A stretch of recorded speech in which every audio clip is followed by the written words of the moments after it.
आप सुन रहे थे मेरे साथ पसंदीदा औरत, भाग 43। पृथ्वी सुबह जल्दी उठ गया क्योंकि आज उसे ऑफिस जाना था। देसाई ग्रुप के साथ उसकी मीटिंग थी जिसमें उसे प्रेजेंटेशन देना था और पृथ्वी अपने काम को लेकर किसी भी तरह की लापरवाही बरतना नहीं चाहता था।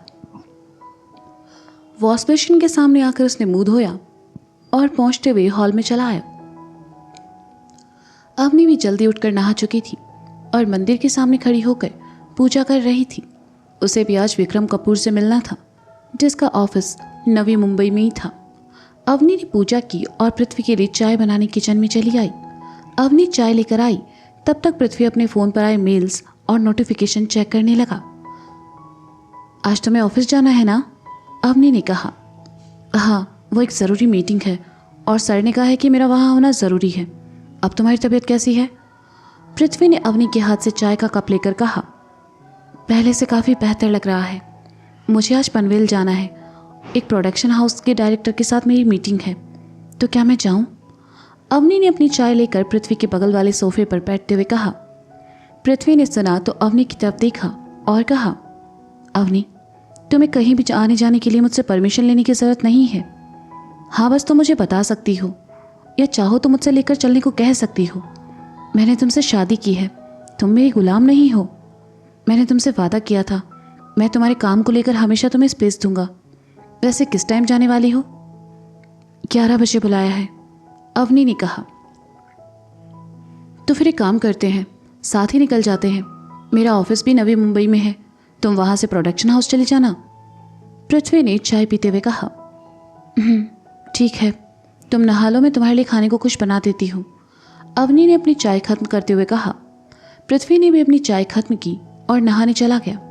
पृथ्वी तैयार होकर आया तब तक अवनी उसके लिए दोपहर का खाना और नाश्ता तैयार कर चुकी थी। अवनी प्लेट में पराठा लेकर किचन से बाहर आई। उसने देखा अपने कान और कंधे के बीच अपना फ़ोन लगाए पृथ्वी किसी से बात कर रहा था और साथ ही अपने शर्ट की बाजू फोल्ड कर रहा था। अवनी ने घड़ी देखी जिसमें 9:45 हो रहे थे। वह प्लेट लेकर पृथ्वी के पास चली आई ताकि पृथ्वी जल्दी से अपना नाश्ता करे और ऑफिस के लिए निकले। पृथ्वी ने अवनी से 1 मिनट रुकने का इशारा किया और फ़ोन पर किसी को कुछ समझाने लगा। अवनी ने देखा कि पृथ्वी कुछ ज़्यादा ही बिजी है तो उसने निवाला तोड़ा और पृथ्वी की तरफ बढ़ा दिया। पृथ्वी ने देखा तो हैरान रह गया क्योंकि बीती रात अवनी ने जो किया वो तो जयदीप के कहने पर था, लेकिन आज पहली बार अवनी खुद से पृथ्वी को खिलाना चाह रही थी। पृथ्वी की खुशी का कोई ठिकाना नहीं रहा।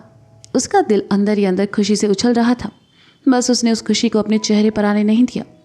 अवनी को अपने सामने देखकर पृथ्वी खामोश हो गया और फ़ोन की उस तरफ से बात करता क्लाइंट हेलो हेलो करता रहा। क्लाइंट की आवाज़ बाहर तक आ रही थी। ये देखकर अवनी ने कहा, तुम्हारा फ़ोन। पृथ्वी ने अपना फ़ोन कान से हटाया और कॉल काट कर कहा, पहाड़ में गया फ़ोन, तुम खिलाओ ना। अवनी ने सुना तो उंगलियों में पकड़ा निवाला पृथ्वी की तरफ बढ़ा दिया और पृथ्वी ने अवनी की आंखों में देखते हुए उसे बड़े प्यार से खा लिया। पृथ्वी ने ध्यान ही नहीं दिया कि प्लेट में पराठे के साथ कद्दू की खट्टी मीठी सब्जी थी।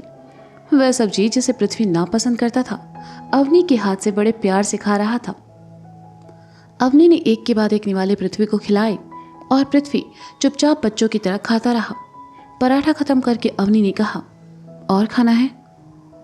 मेरा पेट तो पहले निवाले से ही भर गया था अवनी, बाकी तो मैंने इसलिए खाया कि तुम मेरे सामने रहो। पृथ्वी ने अवनी की आंखों में देखते हुए बड़े प्यार से कहा। अवनी ने सुना तो पृथ्वी से नजरें हटाई और कहा, मैं अभी आई। पृथ्वी ने अपने होठों पर लगे खाने को अपनी अंगूठी से पोंछा और खाकर कहा, डिलीशियस। पृथ्वी इस पल को एंजॉय कर पाता इससे पहले उसका फ़ोन फिर बजा। पृथ्वी ने फ़ोन उठाया तो दूसरी तरफ से क्लाइंट ने कहा, mister Upadhyay, I think call cut गया था। जी सर, बताइए, कहते हुए पृथ्वी एक बार फिर क्लाइंट से बात करने में बिजी हो गया। अवनी तैयार होकर आ चुकी थी। आज उसने बाल धोए थे इसलिए उन्हें गूंदने के बजाय खुला छोड़ दिया। वह बाहर आई और कहा, चले पृथ्वी। पृथ्वी कॉल कट कर चुका था इसलिए जैसे ही पलटा उसकी नज़रें अवनी पर ठहर गई। लॉन्ग कुर्ता, साथ में चूड़ीदार, आंखों में काजल, ललाट पर बिंदी, कानों में छोटे झुमके, मांग में सिंदूर और गले में मंगलसूत्र, दोनों कंधों पर जमा दुपट्टा और चेहरे पर हमेशा की तरह मासूमियत लिए अवनी उसके सामने खड़ी थी। लेकिन आज कुछ अलग था।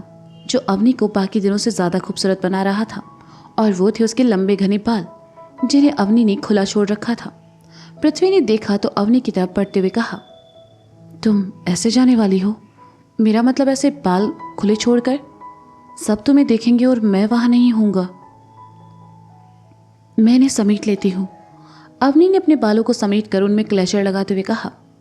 पृथ्वी शायद कुछ और कहना चाहता था, लेकिन अवनी ने उसे आगे बोलने का मौका ही नहीं दिया। पृथ्वी ने एक नज़र अवनी को देखा और फिर अपना बैग और टिफिन उठाकर कहा, आओ चलते हैं। अवनी भी अपना बैग उठाए पृथ्वी के साथ फ्लैट से बाहर निकल गई। मुंबई आने के बाद आज पहली बार अवनी अपने सपनों की तरफ पहला कदम बढ़ा रही थी। वह बहुत खुश थी, और होती भी क्यों नहीं। उसके इस नए सफ़र में उसका हम सफ़र उसके साथ जो था। अवनी आज इतनी खुश थी कि पृथ्वी का उसे खुले बालों के लिए टोकना भी बुरा नहीं लगा, बल्कि एक आज्ञाकारी लड़की की तरह उसने अपने बालों को समेटा और उसके साथ चल पड़ी। दोनों लिफ्ट के अंदर चले आए। अवनी किसी सोच में गुम मुस्कुराती हुई लिफ्ट के बंद दरवाजों को देख रही थी, और बगल में खड़ा पृथ्वी उसे। अवनी के समेटे हुए बाल उसे अच्छे नहीं लग रहे थे। उसने अपना हाथ अवनी के सर की तरफ बढ़ाया और क्लचर हटा दिया। अवनी ने पलटकर हैरानी से पृथ्वी को देखा तो पृथ्वी ने अवनी के क्लचर को अपने शर्ट के कॉलर पर लगाकर कहा, कुछ देर पहले मैं तुमसे कह नहीं पाया, तुम्हारे बाल खुले ज़्यादा अच्छे लगते हैं। तुम अपने बालों को और खुद को आज़ाद रख सकती हो। अवनी ने सुना तो खामोशी से पृथ्वी को देखने लगी। एक पल में वह खुद को लेकर पृथ्वी की मीठी सी जलन देखती और अगले ही पल उसकी ऐसी बातें सुनकर हैरान हो जाती। अवनी ने चेहरे पर आए बालों को बड़ी अदा के साथ अपने कान के पीछे किया और पलटकर खड़ी हो गई। पृथ्वी ने अपने दोनों हाथों को बांधा और लिफ्ट की दीवार से पीठ लगाकर खड़ा हो गया। वह मुस्कुराकर अवनी को देखने लगा और ये भूल गया कि अवनी का क्लचर उसके शर्ट की कॉलर पर लगा है। दोनों अपार्टमेंट से बाहर आए और स्टेशन के लिए निकल गए। पृथ्वी बहुत खुश था। आज वह पहली बार अवनी के साथ ट्रैवल करने वाला था, और ये भी उसके छोटे छोटे प्यारे प्यारे सपनों में से एक सपना था जो कभी उसने खुली आंखों से देखा था। पृथ्वी ने अवनी से रुकने को कहा और खुद टिकट लेने चला गया। कुछ देर बाद वह वापस आया और अवनी के साथ प्लेटफॉर्म पर चला आया। ट्रेन आने में बस कुछ ही वक्त था। अवनी पहली बार नए शहर के रेलवे स्टेशन पर आई थी और इतनी भीड़ देखकर हैरान भी थी। अवनी ने देखा कि यहाँ सब जल्दी में थे। किसी को किसी से कोई मतलब नहीं, बस सब भाग रहे थे अपनी अपनी मंजिलों के लिए। भीड़ देखकर अवनी थोड़ा घबरा भी रही थी।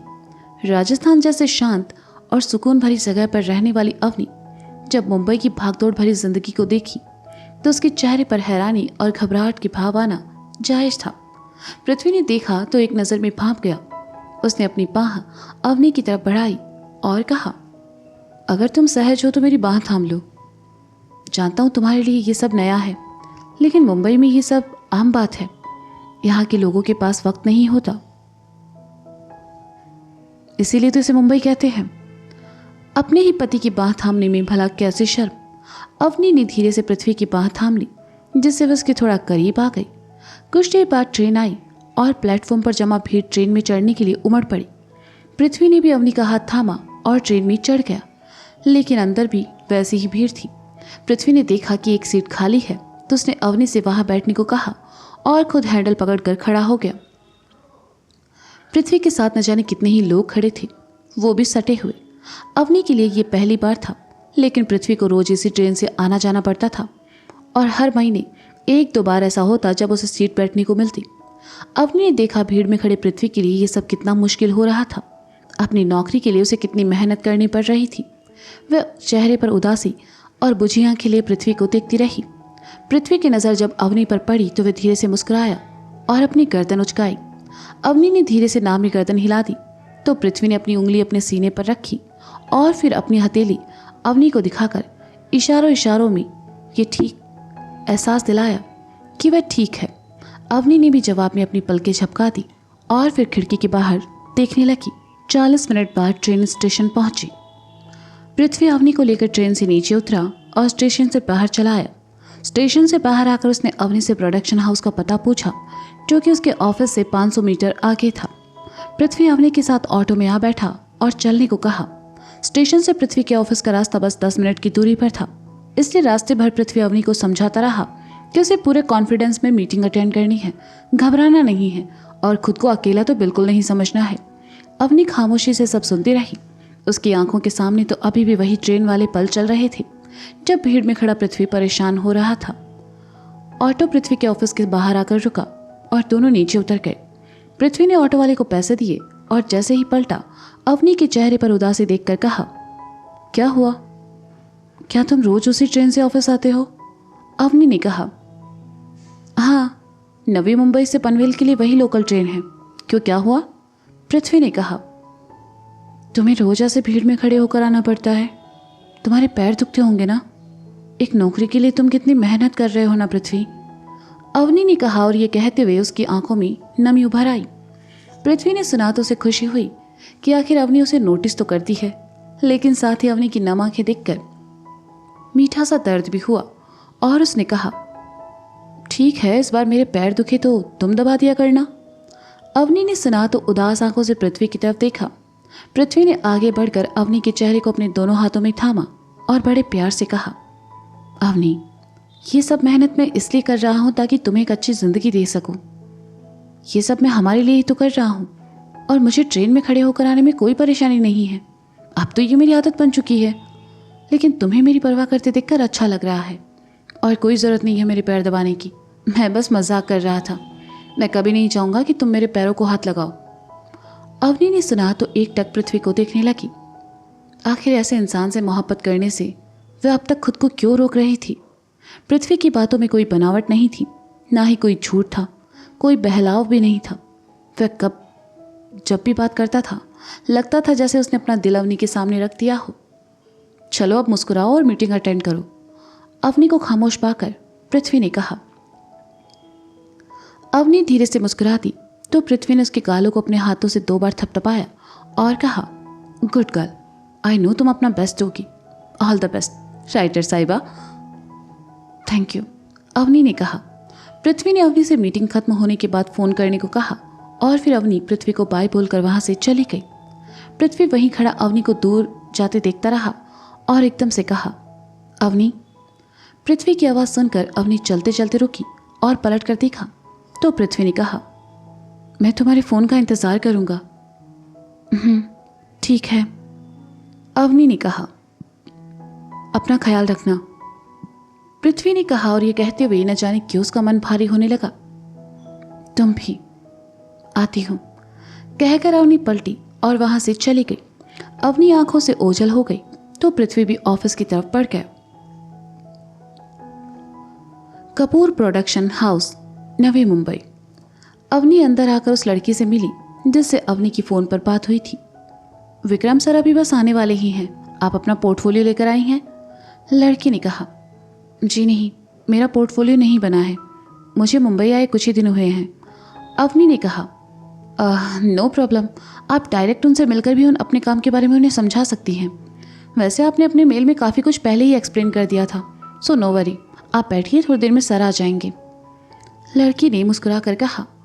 अवनी मुस्कुराई और वेटिंग एरिया में आकर बैठ गई। लड़की ने अवनी से चाय कॉफ़ी पूछा, लेकिन अवनी ने मना कर दिया। वह बैठकर ऑफिस को देखने लगी जो कि काफ़ी अच्छा और आलीशान था।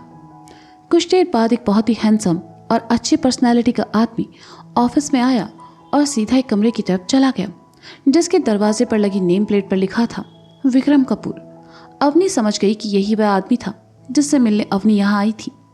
लड़की ने फ़ोन पर किसी से बात की और फिर अवनी से कहा, मिस अवनी, विक्रम सर ने आपको अंदर बुलाया है। अवनी उठी और अंदर जाने से पहले लड़की की तरफ आकर कहा, मिस नहीं, मिसेज अवनी उपाध्याय, मैं शादीशुदा हूँ। ओह सॉरी मिसेज उपाध्याय, लड़की ने मुस्कुरा कर कहा और दरवाजे की तरफ हाथ करके अवनी से अंदर जाने का इशारा किया। अवनी आगे बढ़ गई। उसने दरवाज़ा खटखटाया तो अंदर से आवाज़ आई, यस कम इन। अवनी अंदर चली आई। अवनी की तरफ पीठ किए विक्रम खिड़की से बाहर देख रहा था। जैसे ही अवनी के आने की आहट हुई वह पलटा और कहा, please have a seat. Thank you, Avni ने कहा और टेबल के पास चली आई। विक्रम भी अपनी कुर्सी पर आ बैठा और खामोशी से अवनी लगा। कुछ देर बाद उसने कहा, जितनी खूबसूरत कहानियां आप लिखती हैं उससे कई ज़्यादा खूबसूरत आप खुद हैं। अवनी ने सुना तो फीका सा मुस्कुराई और कहा, मेरी पहचान मेरे लिखने से है, मेरी खूबसूरती से नहीं। खूबसूरत होने के साथ साथ आप काफ़ी स्मार्ट भी हैं। वेल, मेरे प्रोडक्शन हाउस में स्क्रिप्ट राइटर की ज़रूरत है और मैं एक ऐसे राइटर चाहता था जो टैलेंटेड होने के साथ साथ स्मार्ट भी हो। मैं एक वेब सीरीज़ बना रहा हूँ 18+, जिसमें रोमांस हो और स्क्रिप्ट थोड़ी एडल्ट हो, कुछ ऐसा जो रियल लगे। ऐसा कुछ लिख सकती हैं आप? विक्रम ने अवनी की तरफ देखते हुए कहा। अवनी ने सुना तो अपने पलकें झुका ली और खामोशी से टेबल को देखने लगी, क्योंकि विक्रम जो लिखने के लिए कह रहा था वैसा कंटेंट अवनी ने आज से पहले कभी नहीं लिखा था। तो दोस्तों, क्या अवनी समझने लगी है धीरे धीरे पृथ्वी की भावनाएं? पृथ्वी को ट्रेन में सफर करते देख क्यों उदास हुआ अवनी का मन? क्या अवनी स्वीकार करे कि मिस्टर कपूर का ऑफर या ठुकरा देगी? जानने के लिए सुनते रहिए पसंदीदा औरत मेरे साथ। नमः पार्वती पते हर हर महादेव शंभु।